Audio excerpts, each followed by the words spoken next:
Hello and welcome.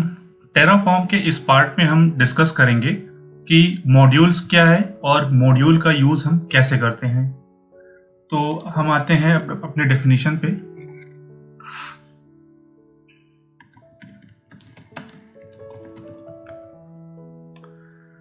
तो अगर आप टेराफॉर्म मॉड्यूल्स की डेफिनेशन अगर आप ऑफिशियल डॉक्यूमेंट से आप स्टडी करोगे, रीड करोगे तो इसमें आपको रूट मॉड्यूल और चाइल्ड मॉड्यूल पे ऐसे डेफिनेशन मिलेगी कि आप कंफ्यूज हो जाओगे।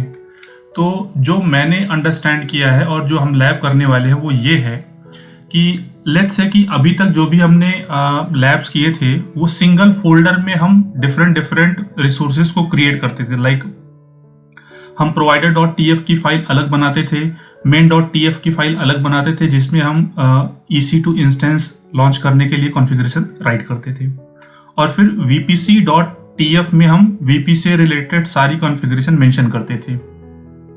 और उसी फोल्डर में जब हम एग्जीक्यूट करते थे टेराफॉर्म इनिट या टेराफॉर्म प्लान या टेराफॉर्म अप्लाई, तो हमें रिसोर्सेज वो उसी फोल्डर से क्रिएट करके उसी फोल्डर्स में जो भी हमने रिसोर्सेज डेफिनेशन हमने राइट की थी उसको ही रीड करके वो कॉन्फ़िगरेशन लॉन्च करता था। मॉड्यूल्स क्या करता है कि let's say you have a separate folder for VPC, separate folder for EC2 instance, separate folder for let's say RDS। तो मैं क्या करूंगा कि एक और फोल्डर बनाऊंगा मॉड्यूल्स करके और उसमें डेफिनेशन लिखूंगा। इसका बेसिकली यूज क्या है कि हम डिफरेंट फोल्डर में जो भी रिसोर्सेज पड़े हुए हैं उनको कॉल करके उनको भी एग्जीक्यूट करके यूज कर सकते हैं। मोस्टली हम मॉड्यूल्स का यूज ऐसे ही करते हैं। लेट्स से कि हमारे पास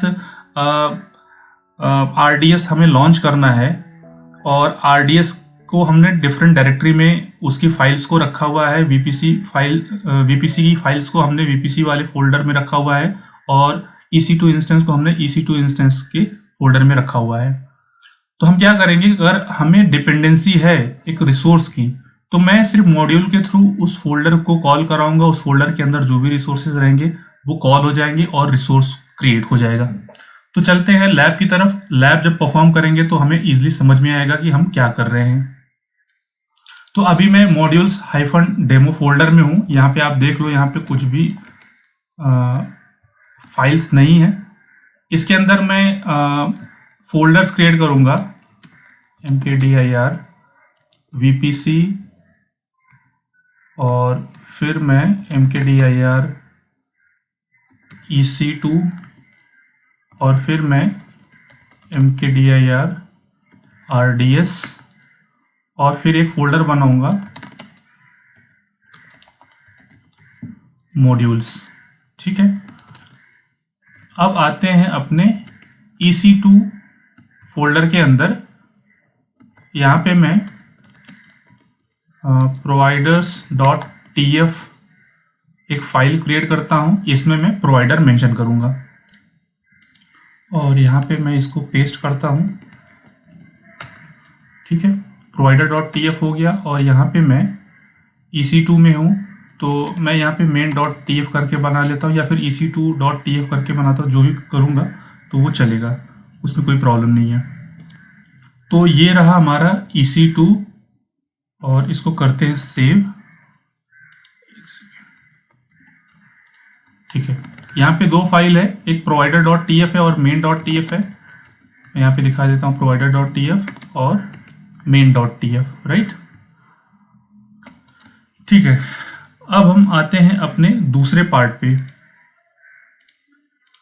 इस फोल्डर से बाहर आते हैं और यहाँ पे मैं VPC के अंदर आके VPC.tf से मैं एक फाइल क्रिएट कर रहा हूँ और यहाँ पे मैं पेस्ट कर देता हूँ सारी कॉन्फ़िगरेशन। यहाँ पे ये जितने भी कॉन्फ़िगरेशन हमने यहाँ पे पेस्ट किया हुआ है, हमने एक लैब देखा था जिसमें हमने VPC पूरा कंप्लीट बनाया था, तो ये सारी कॉन्फ़िगरेशन वही है। ठीक है, और अब क्रिएट करेंगे RDS। ठीक है, बैक आते हैं, RDS के अंदर आते हैं। RDS के अंदर आने के बाद rds.tf, यहाँ से मैं फाइल ओपन कर लेता हूँ। और अगर आपको नहीं पता है कि RDS की कॉन्फ़िगरेशन कहाँ से लिखनी है, टेराफॉर्म RDS, तो यहाँ पे AWS_DB_instance, यहाँ से आपको डेफिनेशन मिल जाएगी।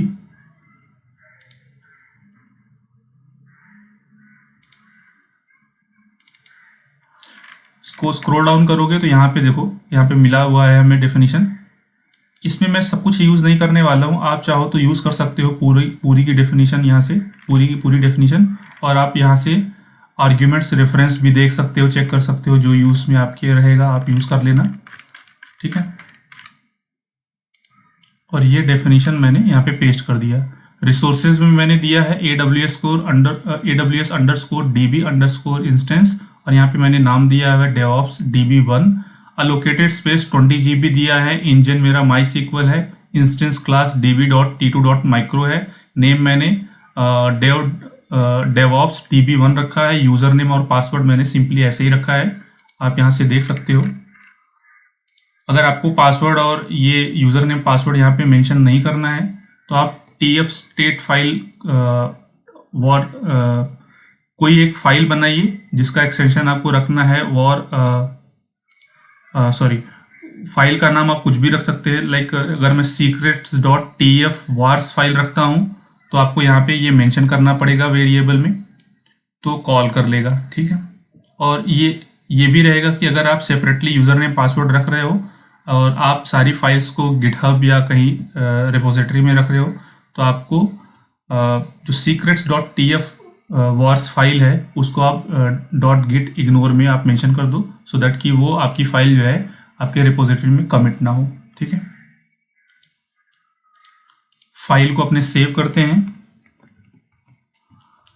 अभी आप देख लो rds.tf आ गया है और EC2 में मुझे main.tf और provider.tf मिला है। और अगर मैं RDS में जाता हूँ तो rds.tf है और VPC के अंदर VPC.tf है, ठीक है। अब आते हैं अपने मॉड्यूल्स डायरेक्टरी के अंदर। अब यहाँ पे मुझे क्या लिखना है, मुझे यहाँ पे एक दो फाइल बनाता हूँ मैं, main.tf और provider.tf। जैसा कि हमने यहाँ पे देखा था कि हमने EC2 के अंदर हमने provider.tf लिखा हुआ है। अगर आपको EC2 के अंदर नहीं रखना है, बेसिकली हमें module.tf में ही रखना है, तो हम यहाँ से कॉपी करा लेते हैं cp EC.tf के अंदर provider.tf, उसके बाद मैं इसको मूव करा देता हूँ module.tf के अंदर, ठीक है। और मैंने कहीं अभी भी टेराफॉर्म init कमांड रन नहीं किया है। मैं modules.tf के अंदर आता हूँ, provider.tf आ गया है, main.tf यहाँ पे मैं क्रिएट कर लेता हूँ। अब इसके अंदर जो डेफिनेशन लिखूंगा मैं सिंपली रहेगा मॉड्यूल, और मॉड्यूल कौन सा रहेगा मेरा, VPC, ठीक है। करली braces open, curly braces close, और यहाँ पे मैं मेंशन करूँगा सोर्स क्या है मेरा, सोर्स इक्वल्स टू, और यहाँ पे मैं डबल कोट्स में देता हूँ $/ ये एक स्टेप पीछे जाएगा और VPC फोल्डर को रीड करेगा, ठीक है।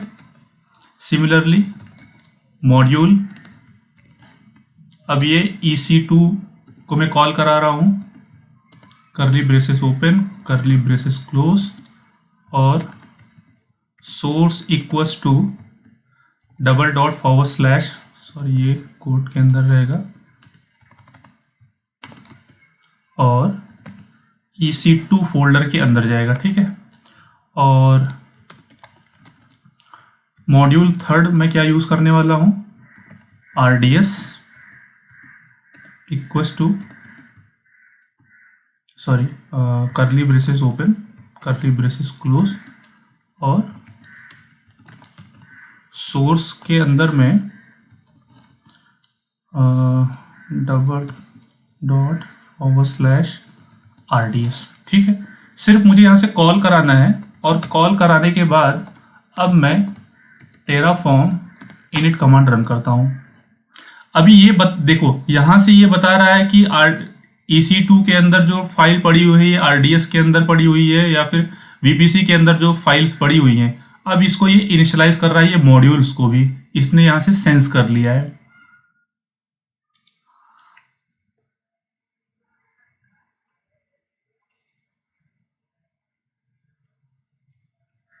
तो मॉड्यूल्स बेसिकली एक रेफरेंस लेता है कि आपको किसी पर्टिकुलर फोल्डर के रिसोर्सेज को रीयूज करना है, तो आप मॉड्यूल्स के अंदर उसका रेफरेंस पास कर दीजिए और वो पर्टिकुलर कॉन्फ़िगरेशन को रीड करके आपके रिसोर्सेज को क्रिएट कर देगा।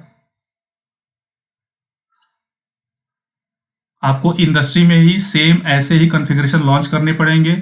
ऐसा है कि आप बार बार कोई फाइल्स को पूरी डेफिनेशंस को लिखते नहीं हो, आपके पास पहले से ही फाइल पड़ी होती हैं जिनको आप रीयूज करते हो आपके करंट सिनेरियो में। ठीक है, इनिशियलाइज हो गया है, ls-a किया तो देखो डॉट टेराफॉर्म फाइल और log.hcl फाइल क्रिएट हो गई है। ठीक है, अब मैं कमांड रन करता हूँ टेराफॉर्म, या फिर आप fmt भी टाइप कर सकते हो, fmt से ये फॉर्मेट को करेक्ट कर देता है।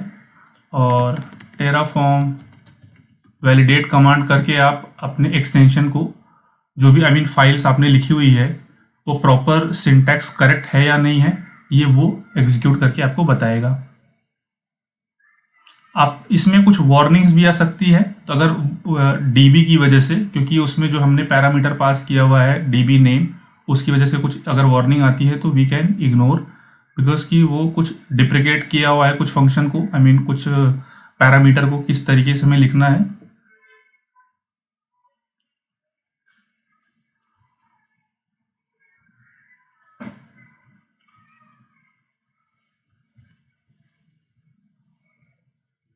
ठीक है, यहाँ पे आप देख लो कि सक्सेस तो हुआ है, बट यहाँ पे एक वार्निंग है, आर्ग्यूमेंट इज डिप्रिकेटेड।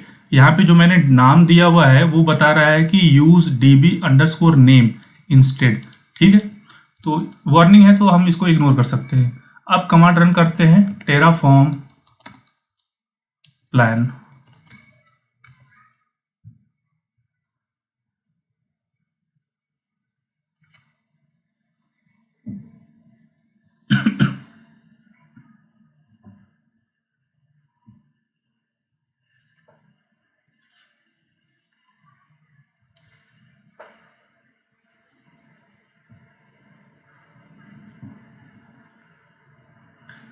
ये टाइम इसलिए ले रहा है क्योंकि ये मैंने विंडोज़ पे इंस्टॉल किया हुआ है टेराफॉर्म, इसलिए थोड़ा सा टाइम ले रहा है। ठीक है, एग्जीक्यूट हो गया है, और अब हम चलते हैं अपने RDS पे, VPC पे। यहाँ पे आप देख लो, इसको मैं अगर रिफ्रेश करता हूँ तो यहाँ पे आपको देखने को मिले, सॉरी ये तो मुंबई है, मैं इसको चेंज कर देता हूँ नॉर्दर्न वर्जीनिया में, क्योंकि हमने प्रोवाइडर हमने जो मेंशन किया हुआ है वो वर्जीनिया को चूज़ किया हुआ है। ये वर्जीनिया में देख लो, यहाँ पे कोई भी डेटा बेसिस अवेलेबल नहीं है। ठीक है, और VPC एक और, आई थिंक मैं एक और टैब ओपन कर लेता हूँ जिसमें मुझे EC2 डिस्प्ले कराना रहेगा। ऑलराइट, ठीक है, यहाँ से भी हम देख सकते हैं EC2 सेक्शन में आके VPC में जो भी आपको VPC मिलेगा वो डिफ़ॉल्ट VPC मिलेगा।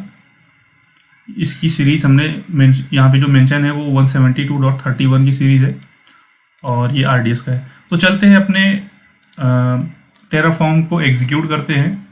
टेराफॉर्म अप्लाई की जगह, प्लान की जगह अप्लाई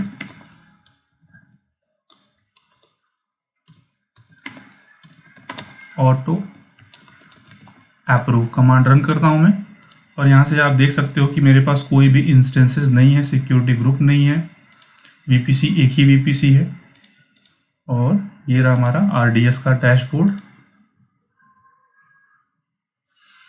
इसमें सबसे ज़्यादा टाइम लेने वाला है RDS। आपको पता ही है कि अगर आपने RDS लॉन्च किया होगा तो आपको पता है कि अराउंड 5 to 10 मिनट्स लेता है वो एग्जीक्यूट करने के लिए। ठीक है, यहाँ पे इसने रिसोर्स क्रिएट करना स्टार्ट कर दिया है, ये बता रहा है प्लान 9 to ऐड। ठीक है, की पेयर, इंस्टेंस, और VPC ये सब कुछ क्रिएट करना स्टार्ट कर दिया है। ठीक है, अब यहाँ पे आप देख लो DB इंस्टेंस भी क्रिएट करना स्टार्ट कर दिया है, राउट टेबल, सिक्योरिटी ग्रुप।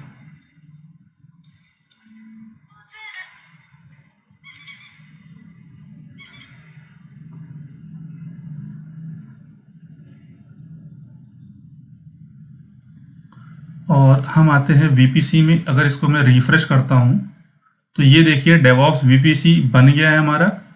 सिमिलरली अगर मैं चेक करूँ तो सबनेट्स भी क्रिएट हुए होंगे। देखिए पब्लिक सबनेट्स क्रिएट हुआ है और राउट टेबल भी क्रिएट हुआ है। ठीक है, ये रहा राउट टेबल। इसको आप यहाँ से भी चेक कर सकते हो कि ये कौन से VPC को अटैच्ड है। इंटरनेट गेटवे, ठीक है, और ये कहाँ पे अटैच्ड है ये भी। EC2 इंस्टेंस को मैं यहाँ से अगर रिफ्रेश करता हूँ तो हमें दिखेगा कि EC2 इंस्टेंस भी लॉन्च हुआ है। तो चेक कर लेते हैं। स्टिल डेटाबेस स्टिल क्रिएटिंग, ठीक है। और RDS में आके अगर मैं इसको रिफ्रेश करता हूँ तो ये देखिए टेराफॉर्म नेम से इसने एक रैंडम ID जनरेट किया है लास्ट में, और इसने क्रिएट करना स्टार्ट कर दिया है। ठीक है, तो ये है ब्यूटी मॉड्यूल्स की, जिसके थ्रू हम किसी भी पर्टिकुलर फोल्डर में हैं, अगर मुझे कुछ रिसोर्सेस क्रिएट करने हैं और उसकी डिपेंडेंसी दूसरे रिसोर्स पे है और वो फाइल्स आपके सिस्टम में पड़ी हुई है, तो हम उसका रीयूज कर सकते हैं। तो इसलिए मॉड्यूल्स लोग ज़्यादा यूज़ करते हैं। बिसाइड कि अगर वो चाहते हैं कि मैं पूरी कॉन्फ़िगरेशन फिर से राइट करूं, उससे अच्छा है कि आप एक कॉन्फ़िगरेशन, आपके पास अगर थोड़े बहुत कॉन्फ़िगरेशन पहले से पड़े हुए हैं तो आपको ये चेक करना पड़ेगा कि मुझे और क्या क्रिएट करना है, तो आप उसको क्रिएट कर सकते हो। ठीक है, और EC2 में आकर के देखते हैं कि EC2 हमारा लॉन्च हुआ है या नहीं। सिक्योरिटी ग्रुप बन गया है, की पेयर बन गया है, बट EC2 अभी तक लॉन्च नहीं हुआ है। EC2 के लिए हमें देखना पड़ेगा कि हमने EC2 की डेफिनेशन तो हाँ लिखी तो थी हमने। तो यहाँ पे ये VPC है, सबनेट है, इंटरनेट गेटवे है, राउट टेबल है, DB इंस्टेंसेस है। तो थोड़ा सा वेट कर लेते हैं कि जैसे डेटाबेस हमारा क्रिएट हो जाएगा उसके बाद आई थिंक ये क्रिएट करना स्टार्ट करेगा EC2 इंस्टेंस को। अगर उसमें अगर कुछ प्रॉब्लम हुई होती तो पर्टिकुलर EC2 इंस्टेंस के लिए उसने एरर दिया होता।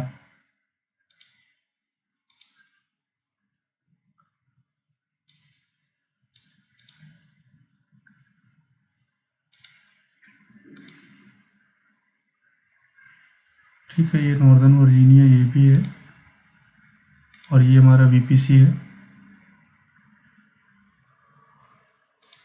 थोड़ा सा वेट कर लेते हैं क्योंकि ये टाइम लेता है डेटाबेस को क्रिएट करने में। ये ऑलमोस्ट अराउंड 4 मिनट्स हो चुके हैं। अभी अंडर प्रोसेस है, थोड़ा सा और वेट करना पड़ेगा हमें।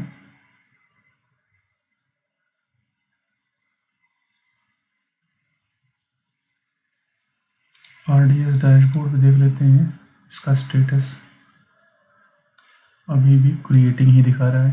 ठीक है, थोड़ा सा वेट कर लेंगे तो हमें रिजल्ट मिल जाएगा। ऑल राइट, तो डेटाबेस हमारा क्रिएट हो चुका है। It took around 6 minute 39 seconds, और ये वार्निंग के साथ ये कंप्लीट हो गया।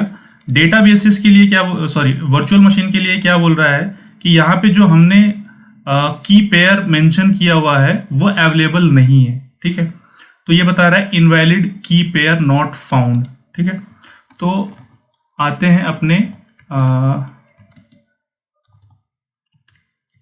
EC2 फोल्डर के अंदर।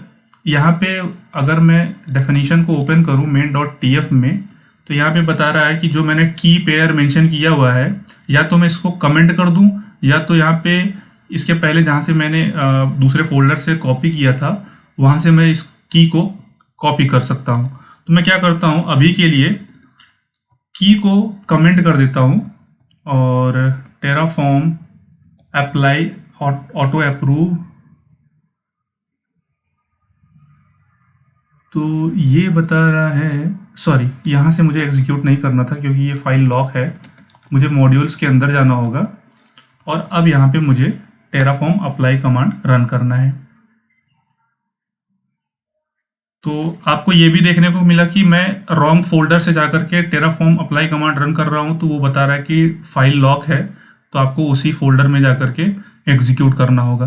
तो अब देखिए ये हमारा बाकी की चीज़ों को ये रिफ्रेश कर रहा है, जो ऑलरेडी एग्जिस्ट कर रही है उनको रिफ्रेश किया और जो नहीं है उसको इसने क्रिएट करना स्टार्ट किया। तो अगर मैं अपने EC2 इंस्टेंस डैशबोर्ड पे आता हूँ तो अभी आपको देखने को मिलेगा इंस्टेंस 1 रनिंग अभी स्टेट में नहीं है, आई थिंक वो पेंडिंग स्टेट में होगा, पेंडिंग स्टेट में है इसलिए वो दिखा रहा है। तो यहाँ पे एक ही गलती मेरे से हुई थी, जो मैंने की पेयर को हमने इसी फोल्डर में कॉपी नहीं किया था, या फिर आप उसको कमेंट, मैंने जो कमेंट किया तो मैं चाहता तो दूसरे फोल्डर से यहाँ पे कॉपी कर लेता हूँ की पेयर को, या फिर यहाँ पे जनरेट करके सेम नेम मेंशन कर देता तो हमारा रिसोर्स क्रिएट हो जाता प्रॉपरली। तो ये देखिए कंप्लीट हो गया है सब कुछ, और आ करके अब यहाँ पे आप चेक कर सकते हो कि ये रनिंग स्टेट में है, RDS हमारा रनिंग स्टेट में है। रिफ्रेश कर लेते हैं, अवेलेबल बता रहा है। अगर इसको मैं क्लिक करता हूँ तो आपको देखने को मिलेगा कि इसके एंड पॉइंट्स भी मुझे मिल चुके हैं, ठीक है, और VPC तो पहले ही क्रिएट हो चुका है, ठीक है। ये था हमारा मॉड्यूल सेक्शन। ये काफ़ी बड़ा लेक्चर हो गया, अराउंड 22 मिनट्स का हो गया है।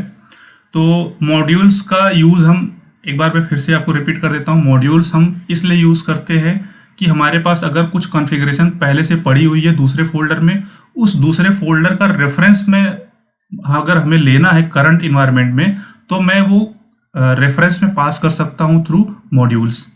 तो इस वीडियो में फ़िलहाल इतना ही। Thanks for watching.